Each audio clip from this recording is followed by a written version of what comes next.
अंकों की गिरावट।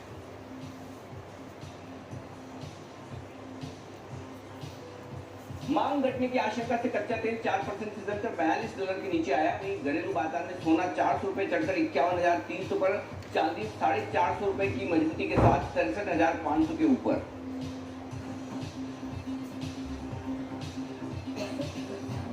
जी एंटरटेनमेंट ने किया स्ट्रेटेजिक रिस्ट्रक्चरिंग का ऐलान। जी 4.0 के तहत मूवी बिजनेस को इंटीग्रेटेड प्लेटफॉर्म और रेवेन्यू मिलेगा। बजाज फिनसर्व के मिले जुले नतीजे, मुनाफा 18% घटा। आज दोपहर आएंगे बजाज ऑटो और एशियन पेंट्स के नतीजे भी।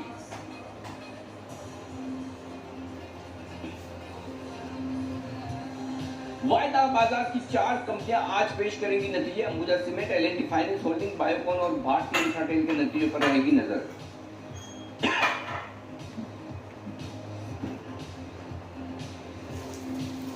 वेदांता का बोर्ड 24 अक्टूबर को अंतरिम डिविडेंड पर करेगा विचार।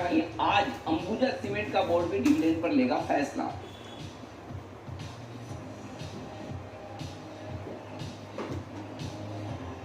आज बंद होगा इक्विटास स्मॉल फाइनेंस बैंक का आईपीओ। दूसरे दिन 67% भरा। हमारी राय, इश्यू से दूर रहे।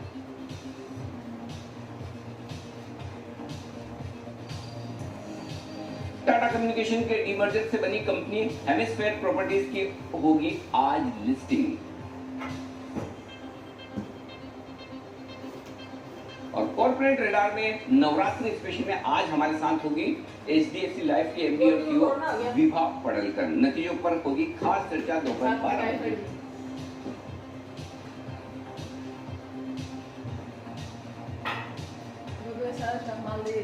आज बाजारों के लिए शुरुआत करने के लिए है संकेत कमजोरी की तरफ। एक्सपायरी का दिन है, नतीजों के लिहाज से भी बड़ा एक्शन। तो कैसा रहेगा आज का ट्रेड, क्या रहेगी रेंज, और कमजोर शुरुआत के बाद और फिसलेंगे, संभलेंगे, रुकेंगे, बढ़ेंगे या फिर दिखेगा दबाव ही? ये है सारे सवाल जो आपके मन में जवाब की है हमारी तैयारी। आइए करते हैं शुरुआत शेयर बाजार लाइव की। और नमस्कार, आप सबका स्वागत है। मैं हूं अनिल सिंह।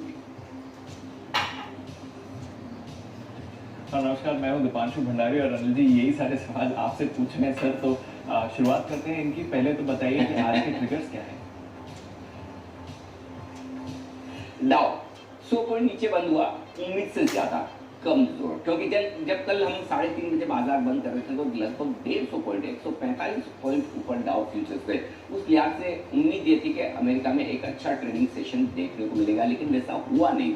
उसके विपरीत अमेरिकी बाजार दिन के लोएस्ट लेवल पर जाकर बंद हुए। ऊपरी तौर से 250 पॉइंट फिसले और लगभग 100 अंकों का रहा नुकसान। वो भी ठीक है, लेकिन उसके साथ साथ डाउ फ्यूचर्स भी ताकत नहीं दिखा रहे। 250 पॉइंट नीचे तो 250 पॉइंट डाउ फ्यूचर्स नीचे, 100 पॉइंट ये तो 350 और उसके अलावा 150 पॉइंट की तेजी अगर आप देखें तो ऐसे नेट अगर आप गिनेंगे तो 450 पॉइंट हमारी उम्मीद के मुताबिक कमजोरी के संकेत डाउ से आते हुए दिख रहे हैं। निफ्टी, बजाज ऑटो और एशियन पेंट ये 2 बड़े दिग्गज हैं जिनके आज नतीजे आएंगे। और वायदा कारोबार में 4 कंपनियों के नतीजे, जिसमें अंबुजा है जहाँ न सिर्फ नतीजे बल्कि डिविडेंड पर भी नजर रहेगी कि आज क्या कुछ बड़ा डिविडेंड आ सकता है। बायोकॉन के रिजल्ट से आज एल&टी फाइनेंस होल्डिंग और भारतीय इंफ्राटेल भी अपने नतीजे पेश करेगी। इक्विटास स्मॉल फाइनेंस बैंक का आईपीओ आज बंद हो रहा है। अभी तक ठंडा रेस्पॉन्स है, देखते हैं। अभी तक पूरा भर नहीं पाया है 2 दिनों में, देखते हैं आज आखिरी दिन क्या कुछ एक्शन बढ़ता है। लेकिन टाटा कम्युनिकेशन से अलग होने के बाद इनकी जो रियल एस्टेट कंपनी है हेमिस्फेयर प्रॉपर्टीज, आज ये लिस्ट होने जा रही है। इसकी लिस्टिंग पर भी रखेंगे नजर। तो टाटा कम्युनिकेशन के शेयर होल्डर्स को जिन्होंने डीमर्जर के पहले खरीदा है उन्हें हुआ है बड़ा फायदा। तो ये है आज के लिए आपके सारे ट्रिगर्स। जीती बिल्कुल अनिल जी, तो ढेर सारा एक्शन है मार्केट्स का और जैसे कि आप कह रहे थे कई सारे सवाल हैं। सबसे बड़ा सवाल तो यही बनता है सर, कल दोपहर को हुआ क्या एक्चुअली? वो जो 2 घंटे का पीरियड था 1.5 से 3.5 का, उसमें जो ये वॉलेटिलिटी आई, रिकवरी आई, किस तरह से समझे इस एक्शन को?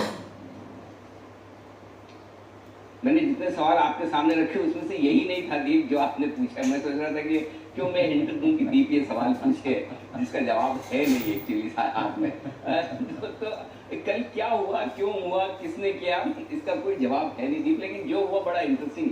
और जब आपको ये ना पता चले कि क्या हुआ, क्यों हुआ, कैसे हुआ, कब हुआ, किसने किया, तो फिर इसमें एक ही चीज है, वो ये कि ये मार्केट है, मार्केट में कभी भी ऐसा कुछ भी हो सकता है जिसका आप, मैं और बाकी सब लोग अंदाजा न लगा सकें। न जिस तरह की तेज गिरावट हुई उसका अंदाजा लगा, और न ही जिस तरह की बेहतरीन रिकवरी उसका अंदाजा लगा। हाँ, हम कहने के लिए कह सकते हैं कि जब हमने ये खबर फ्लैश की कि राहत पैकेज पर सरकार काम कर रही है, ये रॉयटर्स के हवाले से खबर आई, वहीं से एकदम निफ्टी घूमा, बैंक निफ्टी घूमा और वापस से बहुत ही शानदार रिकवरी दिखी। लेकिन फिर भी मैं ये बता दूं, चाहे लेने के लिए हम क्रेडिट ले लें कि हमारी खबर के बाद में वो मार्केट घूमा, लेकिन ऐसा भी नहीं कि इस खबर का कोई अंदाजा बाजार को नहीं था। ये काफी दिनों से चर्चाएं चल रही कि इस तरह का एक पैकेज आ सकता है, कौन सा पैकेज आगे या आ ही जाएगा। तो जो कुछ हुआ है बाजार ने अपनी मर्जी से किया है, न कहीं कोई खबर। जब बेचने का वक्त था 5 मिनट में ऐसे गया कि जैसे बस अभी बेच दो, वापस मौका नहीं मिलेगा, और बाद में 1 घंटे में जो रिकवरी आई वो ऐसी आई कि जैसे कुछ हुआ ही नहीं। हाँ, जब आप ऐसी सिचुएशन में जब कुछ कर नहीं सकते, कुछ समझ नहीं सकते, तो एक चीज जो हमारे लिए सीखने वाली है वो ये है कि कल हम जिस बात पर ज्यादा जोर दे रहे थे, एक बार फिर से देना चाहता हूँ। 2 चीजें। पहला, इस तरह की एक्सट्रीम वॉलेटिलिटी के लिए आपको हमेशा तैयार रहना पड़ेगा, चाहे वो दिन के दौरान हो चाहे ओवरनाइट हो। दूसरा, प्रॉफिट प्रोटेक्ट करना आपको आना जरूरी है। काफी लोग कह सकते हैं क्या हुआ, बैंक निफ्टी 25,000 की बात कर रहे हैं। जी हाँ, बिल्कुल कर रहे थे, 100% कर रहे थे, लेकिन इसका मतलब ये नहीं कि 24,500 से 24,825 नहीं हुआ। जरूरी नहीं कि हर एक लेवल वहां पहुंचे ही पहुंचे, अंदाज है। ऐसा तो है नहीं कि बैंक निफ्टी की कुंडली देखकर बताया जाता है कि ये यहाँ पर पहुंचेगा या ये होने वाला है। एक डेटा में है, डेटा अपनी जगह, मार्केट का रिएक्शन अपनी जगह है। 100% अगर कोई चीज परफेक्ट होती तो आप फिर बस उसी चीज पर काम करते रहते हैं, लेकिन 100% परफेक्शन मार्केट में किसी भी चीज का नहीं है। और इस तरह की जो अचानक उतार चढ़ाव आते हैं उसमें पहली चीज प्रॉफिट प्रोटेक्शन, दूसरी चीज लॉस की लिमिटेशन। तो पहले तो अगर आप मुनाफे के सौदे में हैं तो आपको मुनाफा बांधना आना चाहिए, या मुनाफे के सौदे से नुकसान में न जाए, इमोशंस को साइड में रखें। दूसरा ये कि उम्मीद करते हैं कि अच्छा होगा, उस हिसाब से आप ट्रेडिंग पोजीशन लेते हैं, लेकिन कभी भी उसके विपरीत हो सकता है। तो आपको लॉस कितना करना है वो लिमिटेशन रखनी चाहिए। और ये लेसन सिर्फ कल का नहीं है, ये लेसन आज का भी है और ये लेसन आगे भी काम आएगा। तो मेरा पॉइंट ये है कि हर ट्रेडिंग सेशन के साथ अगर हम कुछ सीख लें, कमा लें, तो बहुत अच्छी बात है, आपका नसीब है, आपकी स्किल्स है। लेकिन अगर ना कमा पाए तो आप कम से कम अनुभव लें, एक्सपीरियंस लें कि कल के सेशन में क्या हुआ। तो फ्रेंकली न मुझे डेटा में कहीं कुछ नजर आया है, न मुझे कहीं खबरों में नजर आया कि कल जो हुआ वो क्यों हुआ, कैसे हुआ, किसने किया। तो इसलिए ये सिर्फ पोस्टमार्टम है। और सबसे बड़ी बात है कि पोस्टमार्टम करने में आमतौर पर पता चल जाता है कि कारण क्या था, लेकिन इस पोस्टमार्टम में ये भी पता नहीं चल रहा है कि क्या हुआ और क्यों हुआ। तो चलिए छोड़ते कल को, आगे बढ़ते हैं आगे। आज के लिए देखते हैं आज क्या कुछ होता है, दीप और क्या है। बिल्कुल अनिल जी, तो कल का एक्शन तो था, तो फिर आज की थोड़ी डायग्नोसिस करिए सर, क्योंकि वीकली एक्सपायरी का भी दिन है और कई सारे क्यूज भी आए हैं। तो एक्सपायरी के लिहाज से आज क्या ध्यान में रखना चाहिए? देखिए, 2 चीज है दीप। पहली तो बात ये कि एक्सपायरी के एनालिसिस को मैं कल के सेशन के साथ जोड़कर जरूर देखना चाहूंगा। और जोड़कर देखने में ऐसा है कि कल के सेशन में जो उतार चढ़ाव हुआ वो एक्सपायरी के 1 दिन पहले का था। भले एक्सपायरी का ना हुआ हो, लेकिन वो आपके लिए वॉलेटिलिटी की एक बेस बना देता है कि उतार चढ़ाव होना है। और लगातार आपको याद होगा इस महीने हम एक ही बात कर रहे हैं, अमेरिकी बाजारों की चाल पर भरोसा मत कीजिए, अमेरिकी नेताओं की बात पर भरोसा मत कीजिए, कभी भी पलट जाएंगे और बाजार भी कभी भी पलट जाएंगे। अब आप देखिए कल 150 पॉइंट, 145 पॉइंट मुझे अच्छे से ज्यादा डाउ फ्यूचर्स ऊपर था 3:30 बजे, हुआ क्या, उसके विपरीत 100 पॉइंट नीचे जाकर बंदा, उसके बावजूद 250 पॉइंट और आपके डाउ फ्यूचर्स नीचे 250 और 100, 350 400 पॉइंट का नुकसान तो आपका ये है। उसके विपरीत अगर आप 150 पॉइंट की तेजी सोच कर बैठे तो 550, 550, आप जो सोच रहे हैं उससे 550, 550 पॉइंट नीचे डाउ ट्रेड कर रहा है। एक तरह से तीनों को कैलकुलेट करके एक साथ मिलाकर देखें तो ऐसे में आपके लिए कमजोर खुलना तो तय है, लेकिन क्या आप उतना कमजोर खुलेंगे जितना अमेरिका हुआ है? जवाब है ना, नहीं, डर नहीं है। नीचे में खरीदारी आएगी, क्यों आएगी? क्योंकि एफआईएस की खरीदारी के आंकड़े अच्छे हैं। ऊपर लेके आएगी क्यों? क्योंकि आपके लिए वॉलेटिलिटी बहुत है, एक्सपायरी भी है और ऊपरी स्तर पर 12,000 के आसपास सप्लाई भी है। तो आपको सिंपल ये है कि एक्सपायरी के दिन आपको अपने लेवल से ट्रेड करना है। देखिए, सबसे बढ़िया पैसा मार्केट में वही कमाता है जो लेवल का इंतजार करता है। कल की ट्रेडिंग रेंज का लोअर एंड था 11,765, 11,775 से मार्केट घूमा है। तो मार्केट अब वो है कि आप उसके लिए मौका लेते हैं, इंतजार कर पाते हैं या नहीं, वो एक अलग चीज है। लेकिन बाजार जब आपको, और कल देखिए 11,975 12,025 की रेंज में शॉर्ट की राय थी, 12,018 का कल का हाई है। तो आप लेवल से ट्रेड करेंगे, जरूरी कि हर बार लेवल से ट्रेड करेंगे उसमें प्रॉफिट होगा। एक आध बार आपका स्टॉप लॉस ट्रिगर हो सकता है, लेकिन 4 या 5 बार आपको कॉन्ट्रा ट्रेड प्रॉफिट के मौके दे सकता है। तो आज एक्सपायरी के दिन में एक ही ओपिनियन देना चाहता हूँ दीपक, वो ये कि आपको कॉन्ट्रा ट्रेड करना पड़ेगा।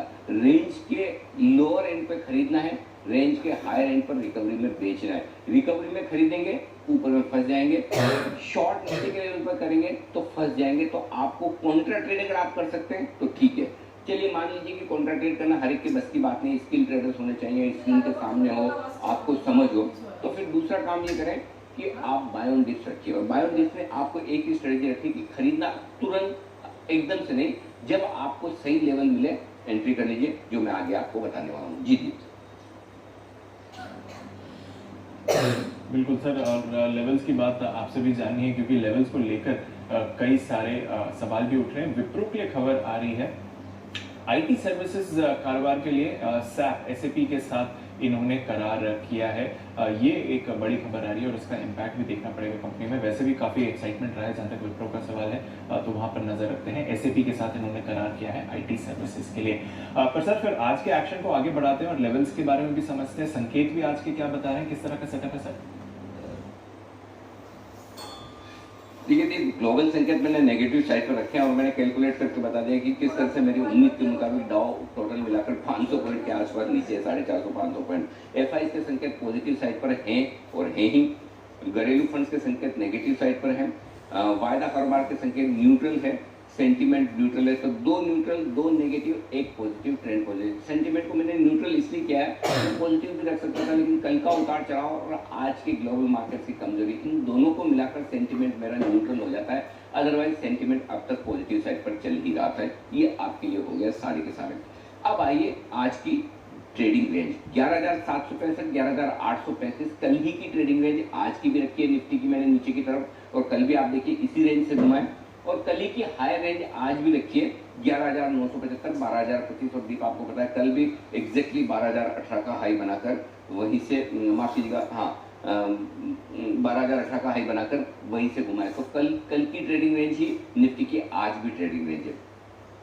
बैंक निफ्टी की ट्रेडिंग रेंज में थोड़ा सा बदलाव है, हमने 2 रेंज दिए नीचे की तरफ। पहली रेंज जो है वो बड़ी इंटरेस्टिंग है, 24,275 से लेके 24,425। ये 150 पॉइंट की रेंज आपके लिए परफेक्ट खरीदारी की रेंज है। इसको और छोटा करना हो तो 24,275 से 24,325, ये 50 पॉइंट की रेंज तो परफेक्ट बाय जोन निकल कर आता है डे ट्रेडर्स के लिए। उन डेट, और उसके लिए मैं आपको आगे स्टॉप लॉसेस वगैरह भी दूंगा।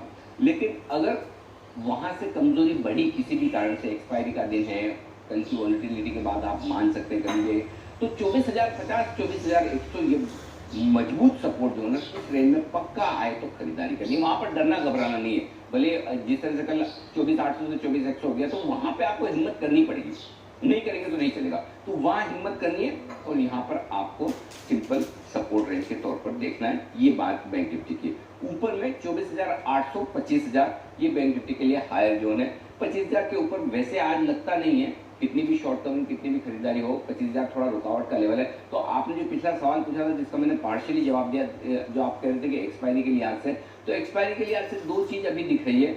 एज ऑफ नाउ 12,000 के ऊपर की एक्सपायरी नहीं दिख रही है, और 25,000 के ऊपर की एक्सपायरी नहीं दिख रही है। तो एक्सपायरी के लिए ऊपर की रेंज साफ दिख रही है, निफ्टी में 12,000, 12,025 ये है, और नीचे की तरफ आपके लिए जो और बैंक निफ्टी पर 25,000 के ऊपर की नहीं दिख रही। नीचे की तरफ ऐसा लग रहा है 11,900 के आसपास, इससे नीचे नहीं होनी चाहिए अभी तक जो डेटा है उस हिसाब से। और बैंक निफ्टी में 24,500 के बहुत नीचे नहीं होनी चाहिए, 24,300 से 24,500 की रेंज में एक्सपायरी होनी चाहिए। अगर नीचे होती तो थोड़ी देर में आपको पहले घंटे के बाद ज्यादा क्लैरिटी आएगी। डेटा में भी उतनी क्लैरिटी नहीं है, ये मैं आपको साफ बता रहा हूं। तो ये आपके लिए बड़ी रेंज है जिस पर आपको फोकस करना है। जी बिल्कुल, तो ये आपके लिए बड़ी रेंज निकल कर आ रही है। देखते हैं 12,000 के पार निफ्टी होल्ड करेगा या नहीं। अगर आज जाता है तो, और 25,000 जो अभी भी बैंक निफ्टी के लिए थोड़ा दूर लग रहा है। दिन की क्या रेंज निकल कर आती है, छोटी, मीडियम और बड़ी रेंज है? निफ्टी की दिन की छोटी रेंज है 11,875 11,975, क्योंकि मैं अंदाज ये लगा रहा हूँ कि 11,900 के आसपास निफ्टी शुरुआत करेगा, और 11,900 के आसपास शुरुआत करने के बाद 11,875 11,975 आपके लिए दिन की छोटी रेंज होगी। 11,835 12,020 ये दिन की मीडियम रेंज मानकर चलें, और 11,775 से लेकर 12,100 ये आपकी 12,075 12,100 पर जाकर रुकना चाहिए। इनकेस 12,025 को हम पार करके आगे बढ़ते हैं तो ये आपके लिए रेंज आपके लिए बनकर आती है निफ्टी की। बैंक निफ्टी की छोटी रेंज दिन की 24,425 24,625 है, 24,300 24,800 ये दिन की मीडियम रेंज मानकर चलें, और 24,100 से लेके 24,950 ये आपकी रेंज है। तो आज की तीनों ही रेंज ऊपर और नीचे की 24,000 से 25,000 के बीच की ही निकल कर आ रही है। इस रेंज पर आपको करना है फोकस। एफआईज की तरफ से कल किसी तरह का कोई बदलाव नहीं हुआ। नेट लॉन्ग पोजीशन उनकी 65% पर है, 65 के आसपास ही बनी हुई है, तो उन्होंने कुछ भी नहीं किया है। ये चीज क्लियर कट है आपके लिए। Put call ratio 4 basis point घटकर आया है, थोड़ा सा, कोई खास नहीं, 1.42 पर है, कंफर्टेबल है।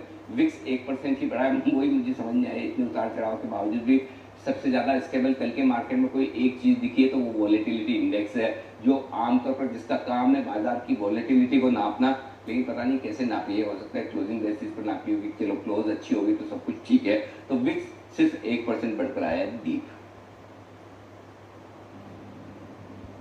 बिल्कुल सर, और सवाल तो मेरे भी उस पर उठे थे, पर इवेंचुअली फिर देखा कि ज़्यादा उसमें बदलाव नहीं था। इंडिया विक्स की अगर हम बात करें तो सिर्फ 1% ही बढ़ा है, और दिन में भी देखें तो इतनी ज़्यादा वॉलेटिलिटी नहीं थी, थोड़े बीच में वॉलेटिलिटी बढ़ी थी, पर उसके बाद सेटल भी हो गई, जहाँ तक विक्स के मूवमेंट का सवाल है। सर पोजिशंस के बारे में बताइए, किस तरह से आज पोजिशंस का ख्याल रखना चाहिए अगर आपने कैरी फॉरवर्ड करें तो? स्टॉप लॉस कल का जो 11,750 का था निफ्टी का, वही आज भी है, और अच्छा हुआ कल से ही स्टॉप लॉस था। तो जिनकी तेजी की पोजीशन थी उनका न तो इंट्राडे में न क्लोजिंग बेसिस पर कल स्टॉप लॉस ट्रिगर हुआ। आज भी आपको 11,750 लगाना है।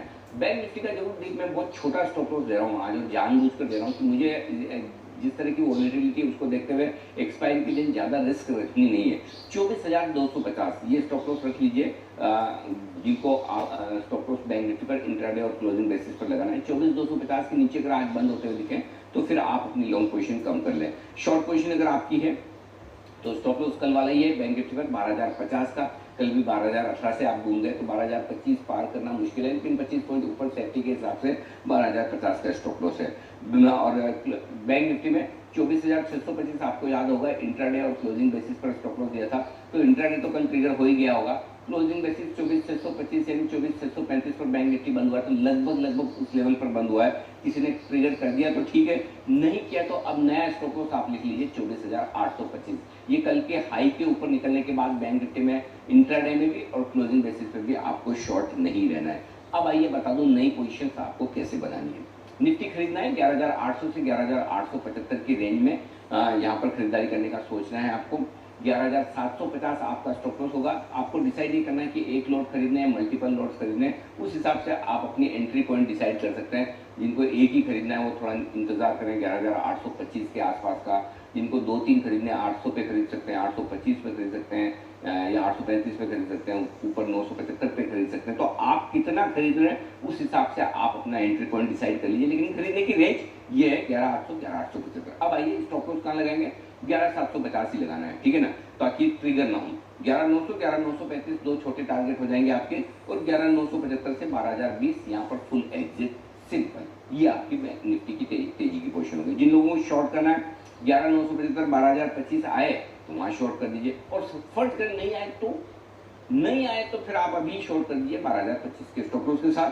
टारगेट जो नीचे के बनेंगे डीप वो होंगे आपके लिए 11,950 11,900 11,875, और अभी करेंगे तो आपको 11,875 11,850 तक के टारगेट के लिहाज से आप शॉर्ट पोजीशन बना सकते हैं, ये मेरा मानना है। बैंक निफ्टी 24,275 24,425 की रेंज में खरीदारी करनी है। ये थोड़ी एग्रेसिव रेंज है।